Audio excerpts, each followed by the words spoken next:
Warning. The following podcast has been approved for free thinkers. If you are not that type of individual, this listen may be difficult. Enjoy.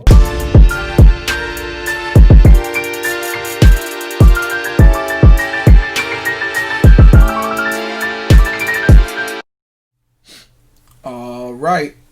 Peace and black power for at least the next hour.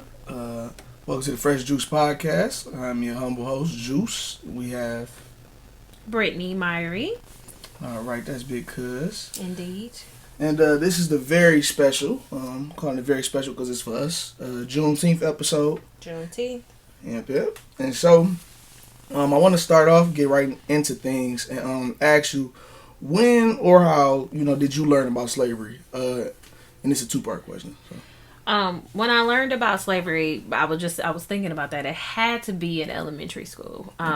Just to start, and it was just the small things, because, we had to do Black History Month projects when it came, and we weren't allowed really to do the main people. We couldn't do Martin Luther King. We couldn't do Malcolm X. So we couldn't do Rosa Parks. Yeah, we had to find somebody different out of those. And I remember those because I thought I was mad when I was young. But I know everything about them, so why I gotta pick somebody different? But that was the start of learning about it. But I don't think I fully understood it until later on. Right, so you didn't grasp it till later. So before I ask you about when you grasped it, that's interesting. Do you remember who you did yours on? Like when you had to go deep about it? I want to say it was George Washington Carver. Okay. I want to say that was the very first person that I learned about.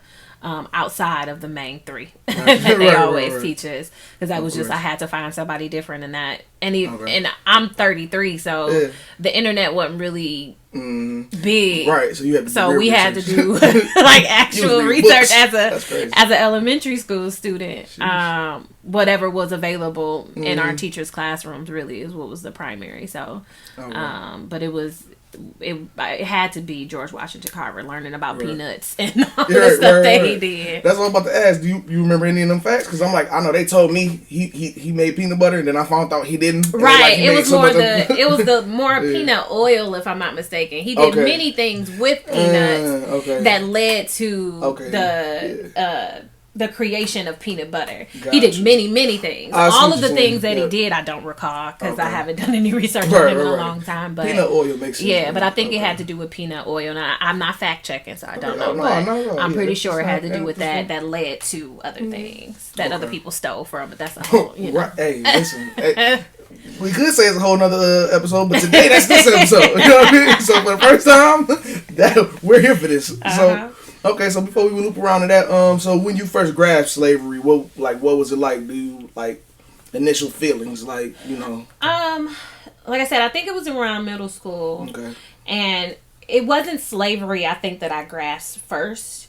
It was racism. It was the fact that I didn't necessarily understand why we went to other places and were followed by the clerks at the store. It didn't make any sense to me, and I'm just asking those questions of my mom, I don't get it, why they looking at us and not nobody else? Why are we the focus and not anybody else? And I think and I must have had those sit down conversations, or I assume I had those sit down conversations because it's just the relationship that I have with my mom, but it may have been a revelation on my own of just dang, okay, well, we learned about how we were enslaved for when I was younger. It wasn't quite 400 years, but we were enslaved for this time, and not realizing all of the effects that it has on us today. Now, the effects that it has on us today, I didn't really realize until probably high school. And so these things that you learned about, the effect,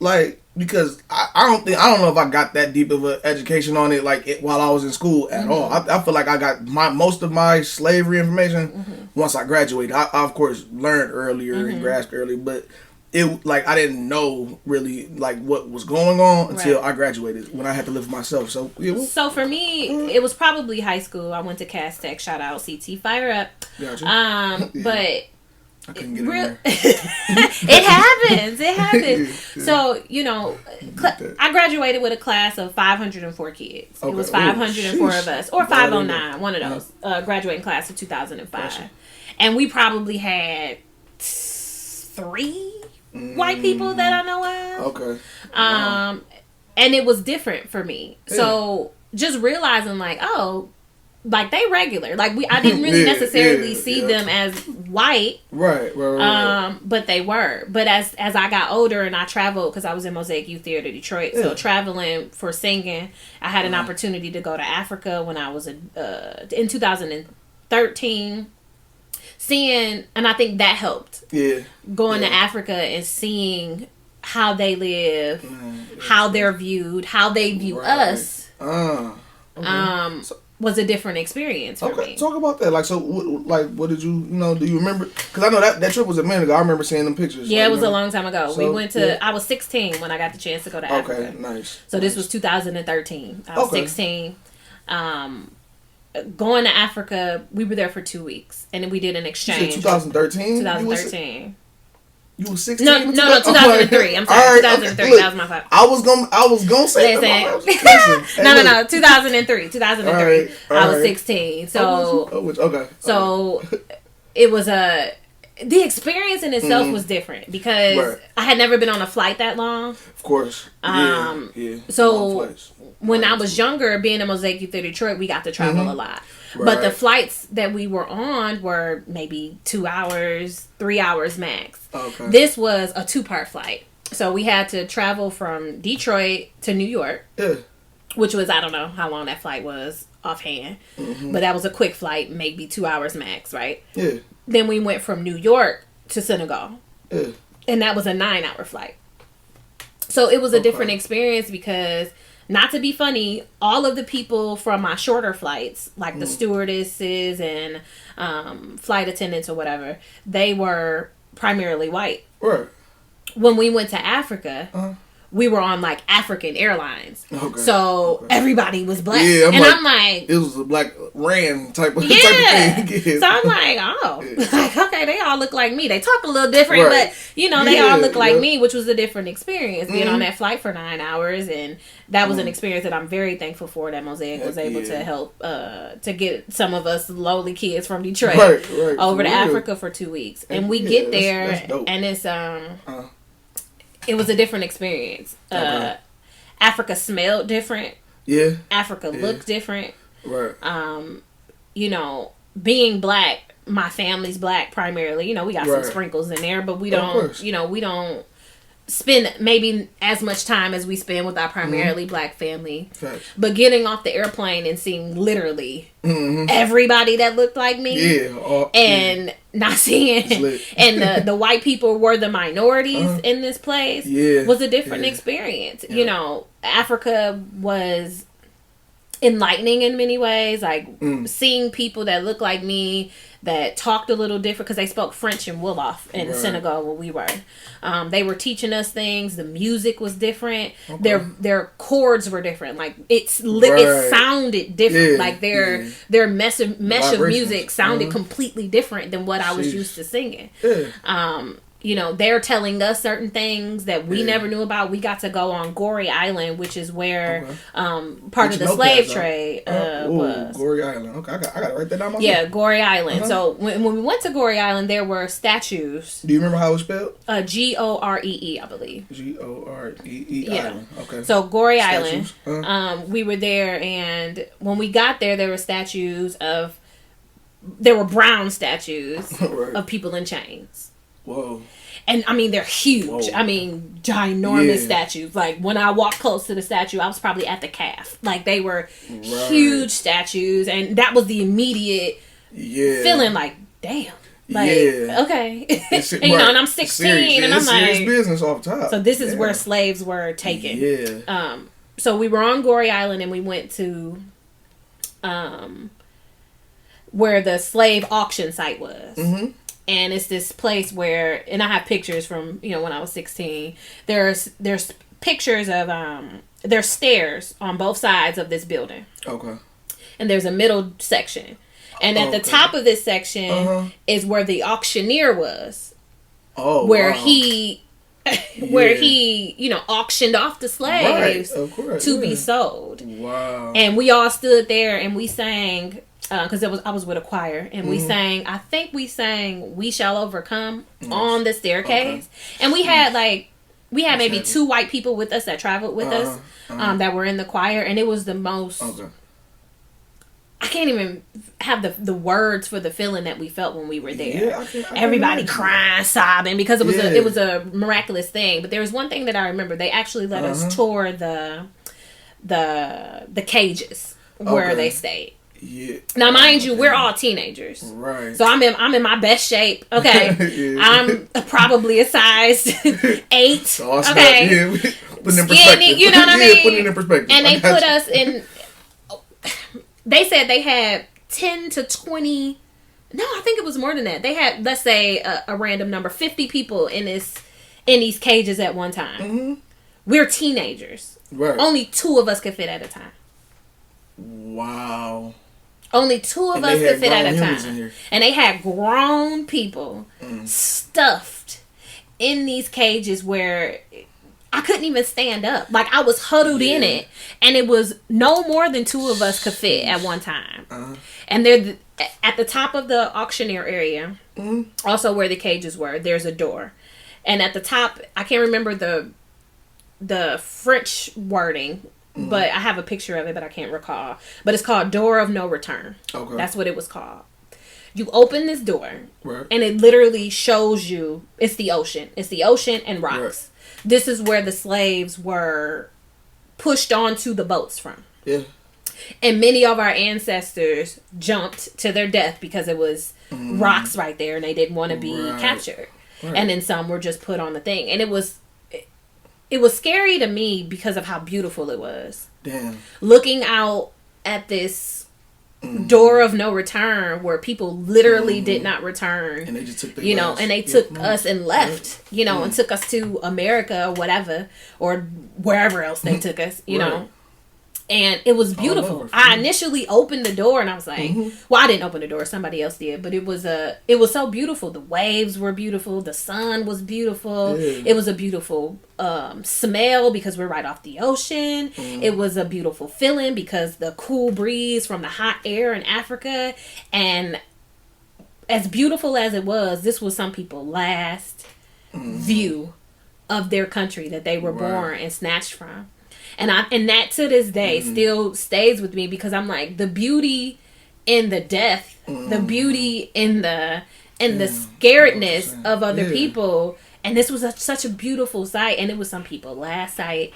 People were killed, murdered, enslaved, and taken all over the world and never were able to return to their area. And it was so beautiful. And it bothered me for like weeks because I'm like, how can somebody do that to humans, and then later on we were on the beach and we played on the beach because we're teenagers, but in that moment for those 30 minutes or whatever it was very traumatic. 17 years ago, the fact that it stuck with you to this degree is traumatic. It shows. Traumatic. It was a traumatic event, and it'll always stick with me. Always will. I can imagine. So that's why I think high school was for me, because I was able to travel outside where we technically come from, and was able to experience that life for 2 full weeks. Okay. Man, so so you got the experience. Did you? Because I mean, while we on this Africa conversation, I don't think I've met anybody else that went to Africa, so I can't really have this conversation with nobody else. Do you remember, just so we don't have to leave Africa on such a sour note? Do you remember any other, things about how, fun things to do there? Like you said, the beach. I'm sure the beach was beautiful. The beach was gorgeous. I remember one, because we were doing an exchange with the choir. So the choir took us to some other island. I don't know what it was. Okay, so y'all was going to the islands and everything. Well, not necessarily. It's like an island within Senegal, wherever we were. Okay, so you took a boat out to somewhere on the water. Well, it was a bus ride, what they call tut-tuts, but it was a bus ride. It was a long bus ride to wherever we were going, but it was a bus ride, and they did a campfire for us. Okay. So we were right off the beach again. They literally were hunting for crabs, and they cooked fresh, not crabs, clams. Okay, They cooked fresh clams. Right. We were there. That was the first time I ever saw a shooting star in a whole nother country. I had never seen a shooting star, period. Right. But I saw one in Africa. So was the sky more clear? I would think so. Okay. I would think so. Everything was different in Africa. Yeah. Everything. Yeah. I remember they had, because the Fanta's pop. Yeah, of course. Their what do you call it? Division or version or whatever. No, they're where they make it. A factory. Yeah, there it is. Yeah, their factory was there. We did a tour of the Fanta factory. Oh, wow. But one thing I'll never forget, which I thought was so fun, we used to walk around Africa. They used to let us walk around by ourselves. Yeah. So we was with a group of people. We walked around. They had these little stores that were just like how you would say a lemonade stand is, just a little wooden store. Right. And you would buy a pop there. Uh-huh. And the pops were glass. They were all glass containers. Right. You would have to pay a deposit. Okay. And if you didn't pay the deposit, you could not leave the shop with their bottle. Yeah. So they would give us Ziploc bags. Well, actually, not even a sandwich bag. So not the ones that zip, just the ones you got to tie. Right. You pour your pop in there. Tie off the bag, give them the bottle, and you drinking your pop out of a Ziploc bag. That was so fun for me as a 16-year-old. I didn't know what. I was like, right. It ain't no rules over here. I'm doing this like at home.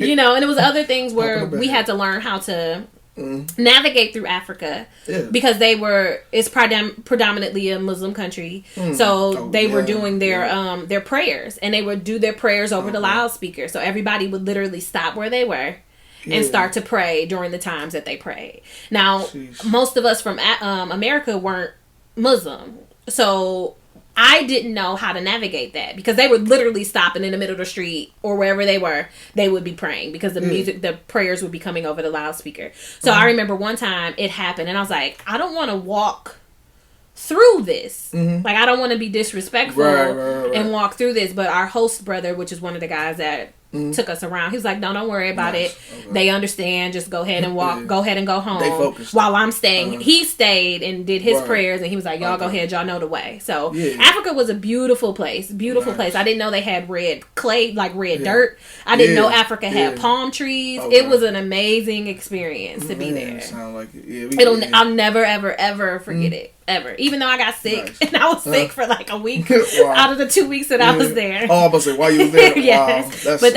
they had Robitussin, so I was all right. It was just in French, but I had it. Crazy. We got everything we need. You know what I'm saying? How you say in the British? Shout out to Africa. It was an amazing experience. Yeah, that sounds amazing. Yeah, you a lot of people made me want to go to Africa, but I've never wanted to go to Africa more than right now in this moment. I swear to God. It was amazing. It was. Sounded like it. Like, yeah, I got to see that. And, we're going to take the pod, too. You feel me? Like, all over the world. Gotcha. Listen. So, okay, and last question for the questions I had, and then we can just, go wherever this takes us. What's one aspect of slavery you think you still see today? And so, before I, so I can still explain, not okay in the sense of just just straight bondage unless you've seen that places, but I'm saying ways that they might have did things to us mentally, whatever the case. What is an aspect of then that you think you still see today? I got several things. One of the things is colorism within our own community. Talk about it. I'm a dark skinned girl, so just growing up, you always had those particular females where not even female, males and females. There's always been a disconnect between lighter skin black people and darker skinned black people, and I think that stems from being a house slave and being out in the field. The house slaves were competitive because they thought they were better than us because they technically were. They got more perks than we did. They still treated us like trash, but they treated them a little less trash than us. So I think that has definitely instilled in us hard why there's such a disconnect between light-skinned blacks and dark-skinned blacks and the way that we're looked upon. Light-skinned people tend to have smaller features, whether it's smaller lips or smaller nose or whatever, because of whatever was going on in the house. Whatever was going on in the house, they was raping their mothers and all of those things, which made them look differently. Traditionally longer hair, all of those things. Where dark-skinned girls are seen as ugly, dirty, no hair. I got short hair, but that's just by choice. But it's just that's how we were seen, and I think that still haunts us to this day. I think another aspect is black people flossing. I think black people were put down for so long and they weren't able to have so much stuff.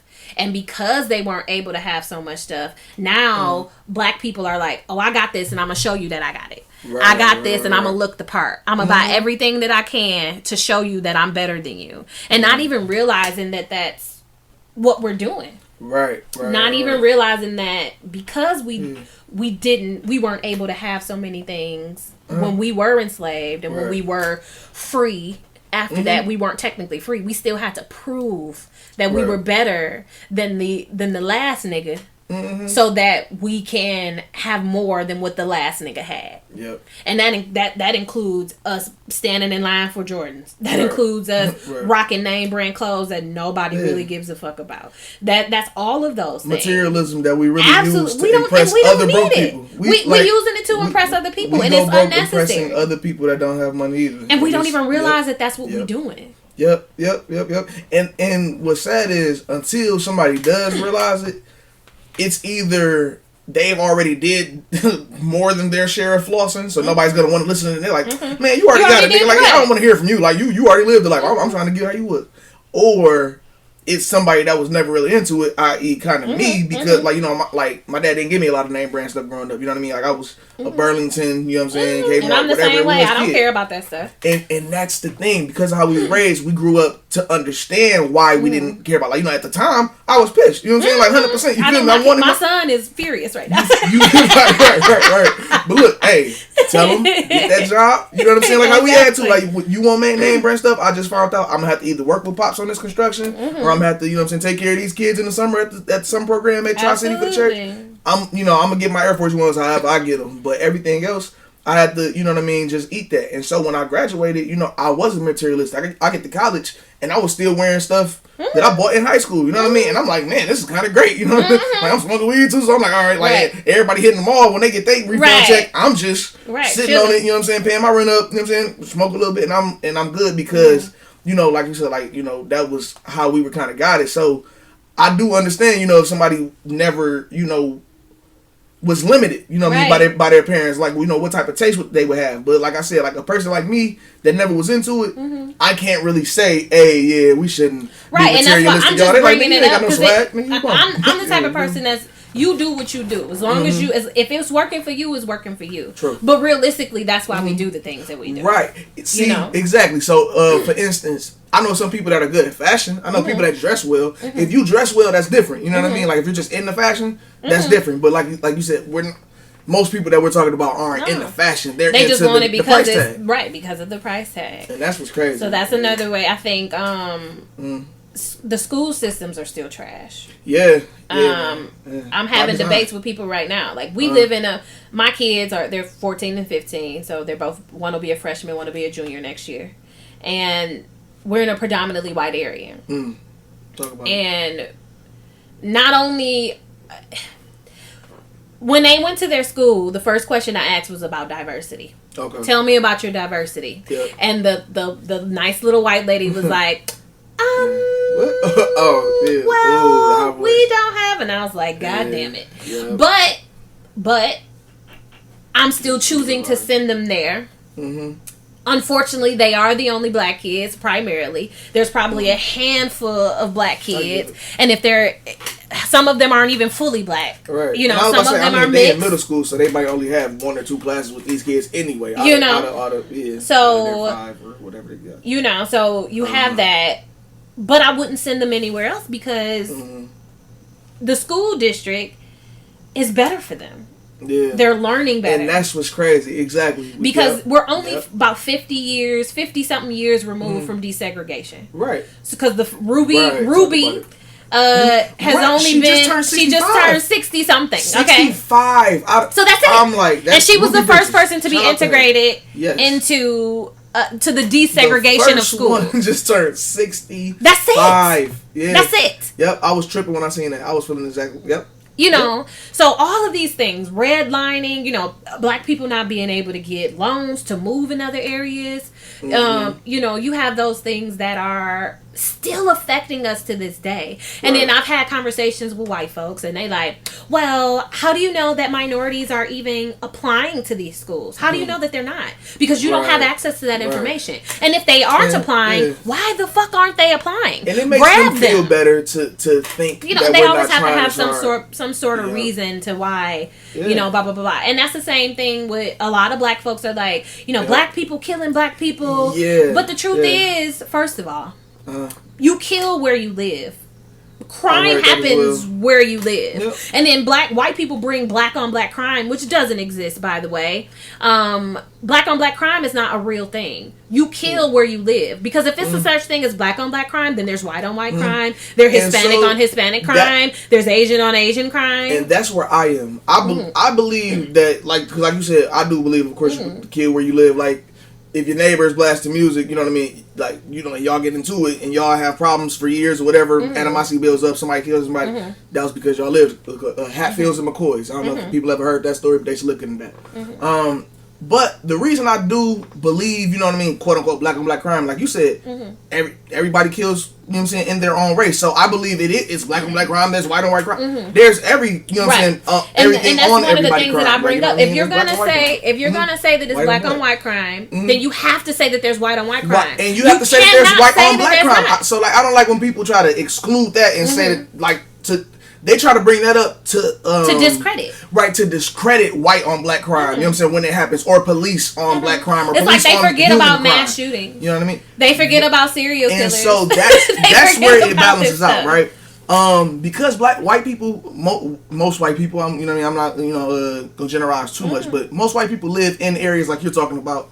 A better area, more economic opportunities, more jobs, more everything. So you don't have as many reasons to sell drugs and then get in the turf war over selling drugs. That. Because they're just taking drugs. They're just coming out here to buy the drugs, go back to the hood and get high. I mean, go back to their hood and get high. You know what I mean? And so, or they suburb and get high. And so, it's like that. But at the same time, I'm losing my point. So, you know, before I even lose it, I'm gonna just continue until it come back. Yeah, but I think, like you said, they leave. Yeah. They come to our hoods and go back, but they don't even realize. They want to talk about that black people are lazy, black people can't such and such, black people don't, black people choose not to, not realizing that with the redlining and everything that happened, where we were forced in the areas that we're living in now. Facts. We were forced in the areas that we're living in now. So because we were forced there, we're stuck. Right. Meaning my grandparents are stuck here, right? They haven't moved on, so they raised their kids here because they couldn't get it anywhere else. So they raised their kids here. So their kids are here. So then they find places closer to their parents, because that's usually what people do. They find places that are close to their parents. So then we're stuck in the same area. And that's not to say that nobody wants to venture out. That's not to say that nobody can venture out. But because we were forced here, we've established here. We've established, regardless of how bad or good it is, we're established. And this is our place. This is our unity. This is our hood. We got it. And so we stay here and we learn everything, and unfortunately we deal with what comes with that. Whether it's the poverty, whether it's the lack of jobs, and that's all of those things. With so little economic opportunities and so many little opportunities out here, period, that creates the stress. That creates the environment where you would be more susceptible to shoot your brother. You know what I mean? And so that's why I won't just say, you know what I mean, it don't exist in our community, because again, you know, I brought this up on my first podcast, but you know, a friend of mine, you know, getting killed out here, like, it's not like that's the first time that's happened. You see what I'm saying? That's just the closest person to me that's happened to. And so many people died behind that situation. You see what I'm saying? And this is all black people killing each other. This is not, one white person didn't enter this situation at all. So I do recognize that's a problem as well. So that's why I always say, you know, we need to work on us and each other, you know what I mean, and discuss that amongst each other. But I would never use that as an argument against, you know what I mean, other people killing. And that's what other black people do. And black people use the same thing. Yep. And I think that is the most ridiculous thing ever. Because first of all, hey, go ahead. you keep our business our business. Yeah, we fight about it in the house. Business. That's some stuff that we handle. That we handle within. You're not gonna tell no white person, oh well, they need to fix their own lives. Why? You don't tell nobody that because they then tried, white people then tried to use that against us. Yep. Someone literally posted, well, black people need to get their lives together and stop having single parent households and stop killing each other.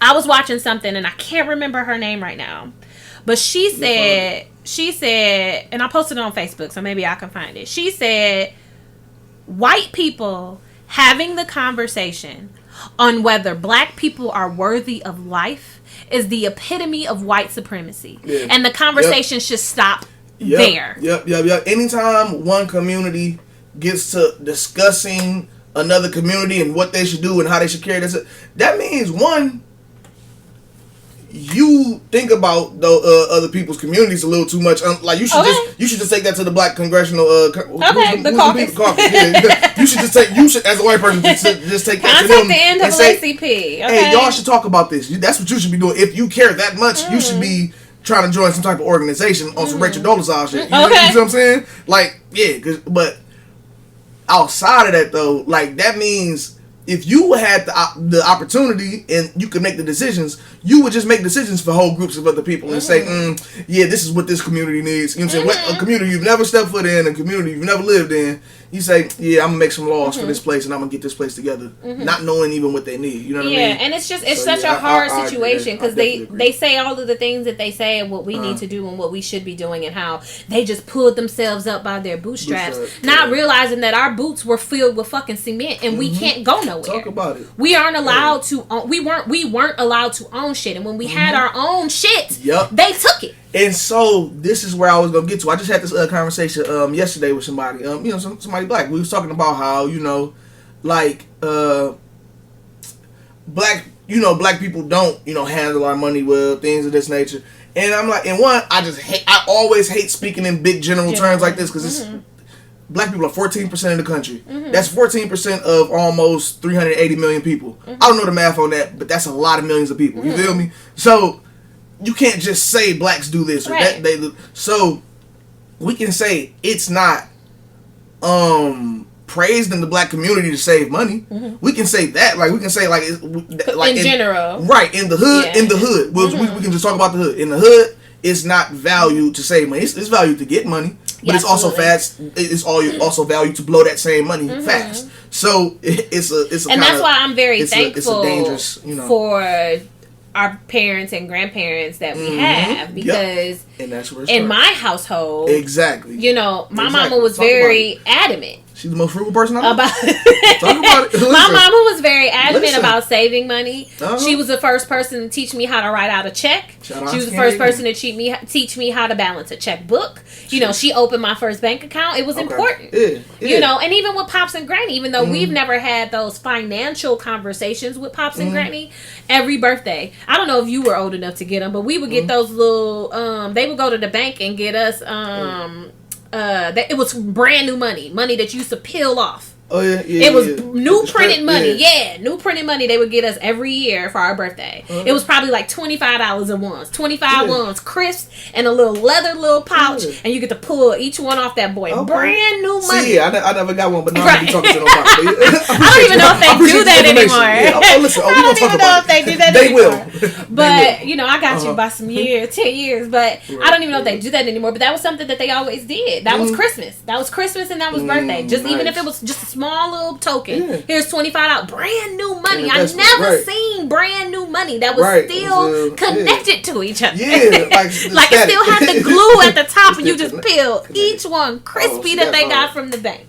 And I never really spent it. I didn't have to. I had everything that I needed. And I remember my mama was very, like you said, you was a Burlington kid. We didn't even necessarily go to Burlington, but we went to Mervyn's and all of those stores where my mama was like, Dots was a big store for me. My mama was like, look, we can go to the Guest store and we got $150. So if we go to the Guest store, you probably gonna get one shirt, one pair of pants. Right. Yeah, my dad used to give me if we go to Dots, you gonna clean up. And I was like, but I really want these Guest jeans. Right.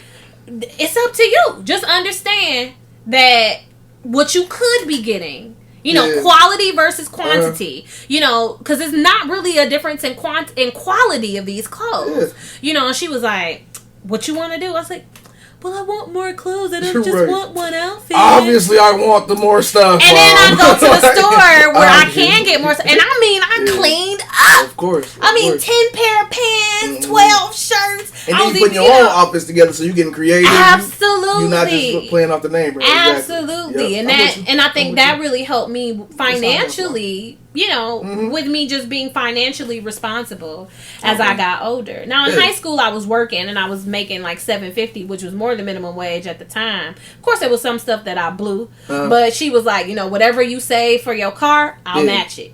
Nice. So it was like, oh. Nice. Well, I gotta say, because now I need a nice car. You know, so you know, I'm very thankful of the family that we have that focus on education and focus on responsibility, because everybody is not blessed with that. And we grew up in the hood. That's the hood. Right. This is the whole hood. 100%. And that's why I use the hood as an example, but I didn't use us as an example. Right. Because this is the whole hood. Yeah. We are literally in the middle of the hood. Yep. Even when we moved from here, we moved to the hood. Right. You know, so... But that was what was available, and that was what was offered to us. Because even my mom had talked about her getting a home somewhere else, and they wouldn't sell it to her because she was black. And my mama is, how old am I? My mama 54. Right. And so when she was house hunting, because we got a house when I was 6, so when she was house hunting, that means she was 26, and they wouldn't sell a particular house to her, or they were disingenuous with the words that they were saying, and so that she wouldn't buy it. You know, they were doing everything in their power so she wouldn't purchase the home because it was a white contractor or a white real estate, whatever. And I'm like, and people don't understand that this stuff is still happening today. Yep. It's still happening today. That's what systematic oppression is. Absolutely, like and people don't understand that. Well, I won't say people. Well, I'll say people. Mostly white people don't understand. Most black folks understand it. Some don't. And I would say even a lot of those white people that quote unquote don't understand it, it's a lot of the case of not wanting to. Oh, absolutely. You know what I mean? Like, and I don't mean like just willful ignorance, because it's some of that, but I mean, like, you know, in a good way, like, you don't want to think of your own people as that bad. That's why I don't see color people. Yeah, exactly. Because they just couldn't fathom that other people, especially people that look like them and act like them, would be the same. But I know all of those I don't see color people all know somebody that don't like black people for no reason. Everybody does. Of course. And they think that person's just the exception. Well, I know Gary's like that, but Gary's is just Gary. Like, he's always been Gary. Right. But, you know what I'm saying? Who is Gary's dad? Like, you know what I'm saying? Like, how did he teach? Yeah. Like, and that's what they don't understand, like, with segregation only being 50 something odd years removed, they don't understand that means your grandparents were probably racist. Right. Listen, have you seen Dave Chappelle's new I only saw some of it. I didn't see all of it. They're talking about 846. Man, yeah, I only saw part of it. 846. You want to know a little spoiler alert? Yeah, go ahead. So, spoiler alert to everybody: if you haven't seen Dave Chappelle's new special, you should pause this, go watch it, and come back. It's only like 27 minutes. He said, like, you know, he was talking about how, you know, George Floyd called out to his mom before he knew he was going to die. Yeah. He said when he watched his grandpa die, he called out to his mom. I did see that snippet, his mom and his dad. You know, he called out to his mom. So that's how he said he knew that George Floyd knew that he was going to die. Because, you know, at that point, he was just calling out to his mom. And I'm pretty sure his mom was dead. Like, George Floyd, you know, mom had passed. So, like, you know, and so he said, Dave Chappelle said his grandfather had called out to his mom before he passed. And called out to his mom and his dad before he passed. And he said his mom and his dad were slaves. So his great-grandparents were slaves, like just straight up. And that's not that long ago. Dave Chappelle is 50-something years old. You feel me? He said his grandpa was calling on slaves before he died. You feel me? That's not, like we right there. And so to loop around, I remember my point now, was having a conversation with somebody about how, you know, we don't, you know, do things like I said, like you said, actually, when we try to do things, it's systematically taken apart. It's systematically stopped. You know what I mean? Like, they've never. I read up on this. There's only one time in history that a weapons ban has been enacted. Right? Like a weapons ban. Nobody can have weapons for the moment. And that was when the Black Panthers stormed. You know, the house. What was that? 1970 something. That was the only time. the Black Panthers, the Black People Panthers. Them that's the, and then you got COINTELPRO, right? I want people to look this up. COINTELPRO.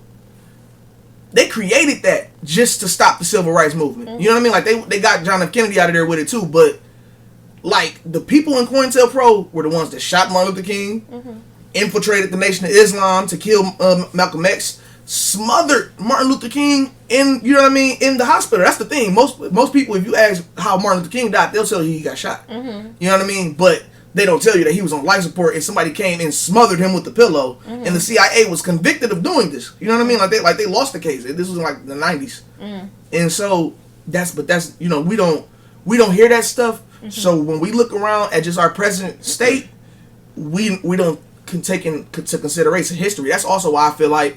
But history isn't taught.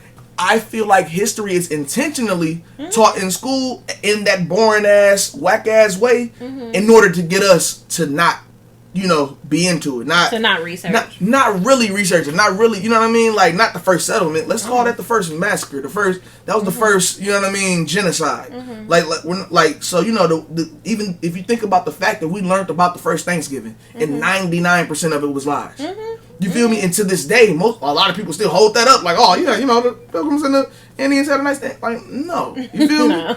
Like, and so it's I'm unfortunate. Like, yeah, like when we lose connection to our history, that's what I was getting to. When we lose connection to our history, Black people will make ignorant statements like, you know what I mean, we're not doing this and we're not doing that, because, you know, of course, in some cases it is, you know, us, like as individuals, but how did we gain this mentality as individuals? Right. A lot of it is us, but it's like, because that's how we didn't have any other choice. If you put a person in a cage, they're gonna become an animal. You know they're what I mean? Gonna be savages. Period. Like, so, yeah.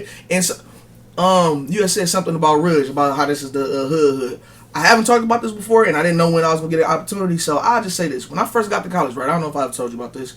I was in psychology class. Not even psychology; it was sociology. I like sociology better. The people were more humble, you know what I mean? Like the psychology, like they was all assholes. I hate psychology. I ain't gonna lie. For real, the teacher, everybody, they was just too smart for me. You know? Well, I'm a psych major, but that's okay. See, but look, you're a good person. You feel me? That's the difference. These niggas was heartless.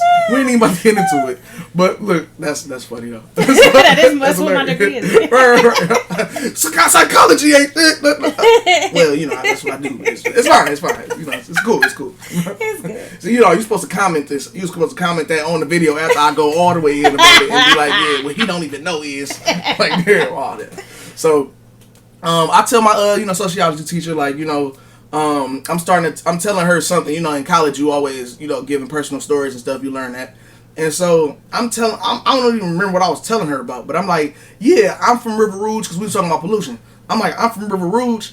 My teacher's face was like, y'all can't see it, but I just twisted my face up. She like, you know, like, and so I just stopped talking. She like, I've heard of River Rouge. This is an older white lady that's from, you know what I mean, Western Michigan, so Kalamazoo area. She's never been, like, lived anywhere but from over there.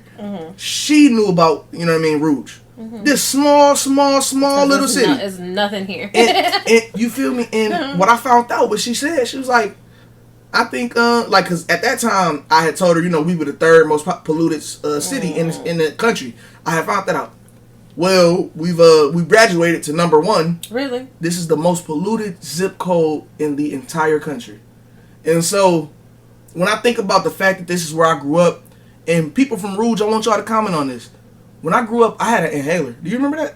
You know, I used to use an inhaler. I don't have fucking asthma. You feel me? Never had asthma. But just the air quality, I knew multiple kids that I went to school with that had inhalers that don't use them today.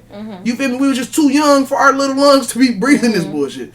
You feel? And so I'm like, when you just think about that, and I just thought about that was the first time I felt famous, but I shouldn't even say that. That was the first time I felt infamous. You feel me? Like, we was known, but that was something I didn't want to be known for that. Who wants to be known for that? Yeah, I'm like I said, like other kids in class now they looking at me like, oh, like that shit contagious. Like, you about to gas in here? You feel me? Like no, but yeah, like I told them, like, you know, it used to smell like rotten eggs every morning out here. You know what I mean? It still might from time to time, but I used to think when I was growing up, 100%. I used to just think that that's what happened in the world. I used to think whatever was going on in the sky, sometimes in the morning, you know what I'm saying, the little gnomes come and put the dew on the grass. You feel me? They come put the brush of the dew on the grass, and God dropped some eggs in the sky. That's you feel me? That's how I thought life was supposed to go. Like, and so it was until I went to Kalamazoo and I noticed, like, this was literally like 2014. That was the first year of my life where I noticed that wasn't how the world was. Like, and so through high school, it wasn't that I was thinking, oh, this is how this world's supposed to be. I just didn't think about it no more because just like we live next to train tracks, so I never hear trains no matter where I am. I'm so desensitized to it. Same way when I got to Kalamazoo, it was the first time I woke up every morning. I'm like, oh, the world not supposed to. You know what I mean? So I smell like, and so when I found out it was the pollution, it made me sick. Two, it just made me sad to know that's where we live and that's what we're breathing every single day. And most people don't even know. You know what I mean? Most people don't even like if I told them that we the most polluted zip code in the country, they would have to Google it. They wouldn't believe me. You feel me? And like, yeah, that's where we live. You feel me? So that's why I'm like, it's from where we're from. So when people come out of conditions like this, you never know what is gonna happen. People feel like they gotta fight for what they have, and they gotta show it off. They gotta prove that they better than the next one, and they gotta fight their hardest to get out for those who want to get out. And sometimes it's impossible. It's impossible. We're not far removed from anything. We're not that. We're far removed from slavery, but not far from being enslaved. Facts. Our whole we still have an enslaved mentality, and that's just the way it is. And when I was talking about desegregation, you know, my kids being primarily the only black kids in their area, I feel for them. Yeah. Because I didn't grow up like that. Right. I grew up with people that looked like me in my classrooms. You know, there was a couple, but for the most part, they all look like me. And when my kids are in school, they don't see them. They don't see them in their teachers. They don't see them in their classmates. And then not only that, they almost always are. They more than likely will be the only people of color that they encounter. Yeah. So these white kids that my kids go to school with will probably be the only black people that they know. Yeah. And because of that, they represent the entire I was about to say, they got a whole community. Wow. And so and they don't even realize it because they're young. Right. They're 14 and 15. They shouldn't have that on their back. Yeah. You know, and my daughter is very aggressive. Tyler is very aggressive, and they said she almost got kicked out of school because they said she's intimidating. Right. How do you get kicked out of school because you're intimidating? It's not her fault that she's intimidating. It's not her fault that they're afraid of her. Yeah, I was about to say, people scared of her, so we can't. That's not her fault. That's not her fault. Yeah, that's not her fault at all. So then she can come off as the angry black girl that's already stigmatized. Already. And she doesn't even realize it. Yeah. She don't even realize it. And I try to get her to realize it, but she's 14. Yeah. And I don't know any 14-year-olds who don't got a bad attitude. I was about to 14-year-old girl. Like, you wouldn't want a 14-year-old girl to have to constantly, act not angry if she even whenever she's angry. You know what I'm saying? She should feel how she's feeling whenever she's feeling. But unfortunately, in order for her to be successful in the area that we're in, she has to minimize that. She has to minimize that. And the same thing with my son. My son is not very. TJ is not very aggressive. He's actually pretty passive, but he is one of those I want everybody to like me kids. Yeah. So he's gonna do whatever he wants to do or whatever somebody else even wants him to do in order to please them. And that's not uncommon for 15-year-old boys who trying to fit in, right? Yeah. But because he's a 15-year-old boy trying to fit in a predominantly white area, anything that they all do is only him. Yeah. Yeah. He's going to be the focus. He's going to be the one who's getting in trouble. And he doesn't realize that. Yeah. And we try our hardest. And he a hop, skip, and a jump away from being a man. So we have to instill that in him. Like, you can't do that.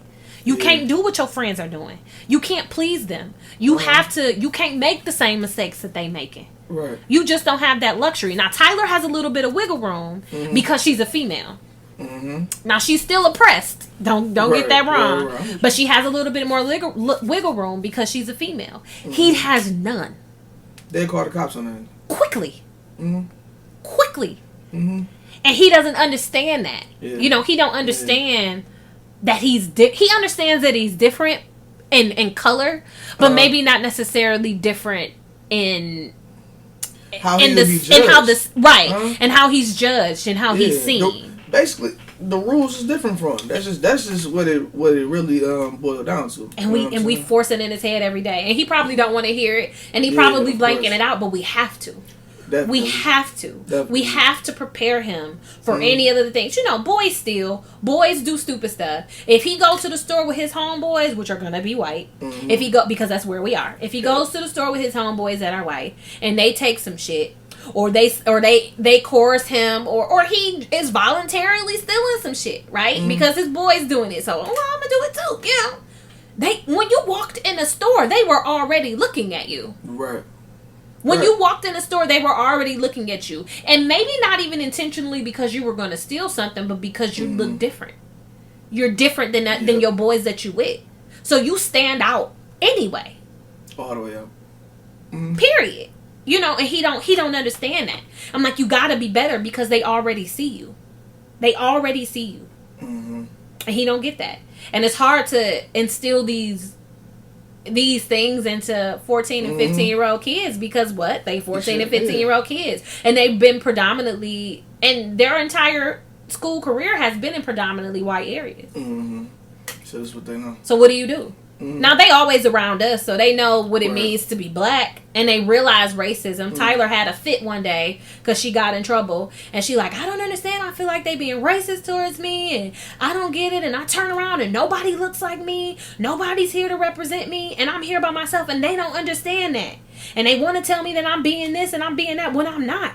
When the other girl just did it and she didn't got cut, and all she did was get sent back to class, and I'm sitting here because I'm super aggressive and now I gotta get suspended when the other girl just did the same thing. You know, and I had to come to the teachers like, is my daughter a terrorist? Like, I don't understand. Why are you treating her like a terrorist? Because one girl walked in the classroom and was like, fuck y'all, I don't give a fuck. Some random white girl. Tyler be like, don't touch me. Oh my God. Right. Tyler's being disrespectful. Tyler's being insubordinate. It's really, like, bro, she just cussed y'all out. You already had that pre-innate fear of her, and so like you're already afraid of her. Yeah, and so because, and that's how I've always. I want to. I talked to my mom and my sister about this a couple weeks ago. That go into like certain police. You know what I'm saying? Like like when police. A white officer sees another white guy, no matter how crazy that white guy's acting, he sees himself in that white guy. Absolutely. He can say, all right, well, he ain't gonna shoot me, even if he's swinging the taser at me. Let me just try to subdue him. Let me not kill this brother. You feel me? That's how you looking at him. like it. But when you see that black dude, it's like any move he makes is a threat. He probably start hearing 50 Cent in his head. You feel me? He like, oh, this thing. You know what I'm saying? Like, you never I heard know. about these things. They don't play. They don't play. They're aggressive. They're stronger than me. They're this. They're that. And TJ's 15, goofy, dorky little kid, but he like 5'10" now. Yep. So they gonna see him and be like, oh, what is this kid doing? And they may not even see him as a kid. Right. And that's scary. It's scary for them. It's scary for us, and they don't even realize it. So, but what can you do? Because I don't want to take them out of that area. One, because they're learning more. Right. The learning scale is different from it. Say if we went to Detroit public schools, so I don't want to take them out of that, but I also don't want them to lose themselves. I want them to be proud to be black. I want them to be, I'm the only chocolate chip in this sea of milk, but see me, and see me for who I am. Yeah. And I'm sorry if Tyler's intimidating you. I don't know what to. What? Grow some. Like, how are you? How is my 13-year-old? How are you scared of my 13-year-old and you a whole teacher and you've been a teacher or a principal for 10 plus years? Like, you've come across worse kids than Tyler because she got an attitude you can't handle it, right? Or because my son is quiet. He a little manipulative. He quiet, so because he's like that. Oh well, TJ is doing such and such. Okay, but so did such and such.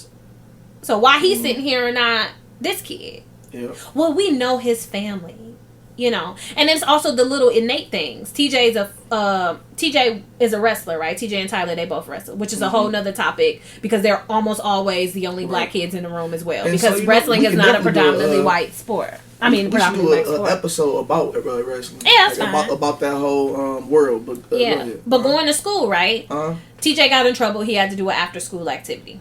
And I'm like, or after school detention or whatever. And I'm like, okay, that's fine. I'm talking to the assistant principal. I'm like, that's fine. He has to stay after school for sports anyway, so he can do his thing later. It's just like, oh, okay, I didn't know he played basketball. Wow. And in my head, I'm like, that's cute. Bitch, yeah, like, have you even seen him? Like, at this time, he was like 5'3". Like, he not playing no damn basketball. This nigga not even coordinated. He can't even, like, that is, I was like, no, he wrestles. She was like, oh. I just assumed, well, never mind. Yeah, bitch. You just assumed that he was a whole a basketball player because he's black. Yeah. I'm like, that's not how that works. But we definitely still have a lot of effects from racism today. Yeah. And I do my best to, I'm very in your face, so I'm quick to educate some folks. No, I like that. That's why as often as I can. Right now I'm tired. but right. I try my best to educate, and I bring everything to the forefront as much as I can because you know, white people in particular, believe they don't have privilege because they grew up in a city. Right. And they still don't realize that they have privilege. You know, my mama has showed me a thing where same judge, black guy and white guy probationer or convict had the same exact rap sheet. The white guy got 2 years, black guy got 26 years. How is that possible? If we're supposed to be, if the judicial system is supposed to be fair and just, how do these two people with the same background and only have different skin color have different things? And I'm a probation officer, right? And I'm a probation officer in the city of Detroit, right? So I see it. You know, I see it. And unfortunately, seeing people that constantly look like me coming in here, and I'm in charge of y'all because y'all making these dumb mistakes. Like, I had one lady on probation who was 70-something. They put her on probation for counterfeiting. You know what she was doing? Man, what? Selling purses. Wow. And they put her on probation. I was like, she's 7. And so I was like, okay. They couldn't have just slapped her with a fine that she could have just spent her next, you know what I'm saying, her last. And all she was doing was supplementing her Social Security. This is what I'm saying. Like, what is you doing? This is what I'm saying. Like, well, but again, and I think that's a great place to stay because you know, next time you come back, I want you to talk about the kids wrestling and being a probation officer, because we haven't had, like, even since you've been a probation officer, we haven't had a lot of personal conversations about it. So I definitely want to hear that, and I think the people need to hear that because we don't get black people that are in, you know what I mean, like, or get word from black people that are in these real type of positions like this, you know what I mean? We only, you know, hear about black people that are upset about their white probation officer that they don't like, you feel me? But we need these type of real, you know what I mean, testimonies, you know what I mean, and, you know, accounts. And so, yeah, I think that's like a great place. Like, we went in, you know what I'm saying? You feel me? I try my best to give your people some quality information. I really appreciate that. I do, you feel me? Like, yeah, that's why I need people smarter than me, you know what I'm saying? I can do less work, you feel me? I'm rested. I feel good. Right. You know I'm going to go. Right. Still after this. And so, I really appreciate you, cuz. No problem. Anytime. We got to continue this next time. Appreciate that.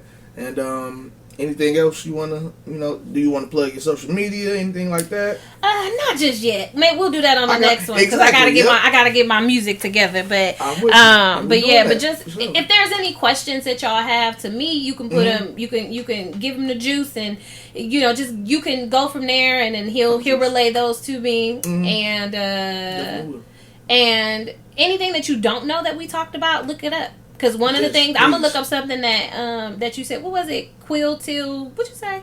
COINTEL Pro. So it's like COINTEL Pro. Okay, exactly. I got to look that up because I'm not familiar with that. Just to wrap it up, they were a CIA organization that was literally started in the 60s during the height of the Civil Rights Movement. And they, like, their whole job, this was a specific division of the CIA. Their whole job was to monitor black people, set plants. Like I said, they put a plant inside the Nation of Islam, put a plant inside Martin Luther King's camp. If you and I'm not going to accuse this dude because I don't know who he was or who his family might be. You know what I'm saying? So black people don't attack me. But if you remember that picture of Martin Luther King getting shot on the balcony, there's a guy pointing. A lot of people say they think he was working with COINTELPRO because he was pointing the exact opposite way that the shot came from. Okay. So, who knows? Like, you know what I mean? Like, maybe he was nervous, whatever. But little stuff like that, because that's like the most famous picture of Martin Luther King being dead, is the dude pointing on the balcony. And he was pointing away from the, you know what I mean? The situation. So, it's a lot of stuff going on. And we're going to talk about that. So, next time, we might watch a documentary or something. We might even break one down or something like that. You know what I mean? But, yep. So, I appreciate you, cuz. No problem. Everybody out there, I believe this is just part 1 of this Juneteenth episode. So, we'll be right back to continue.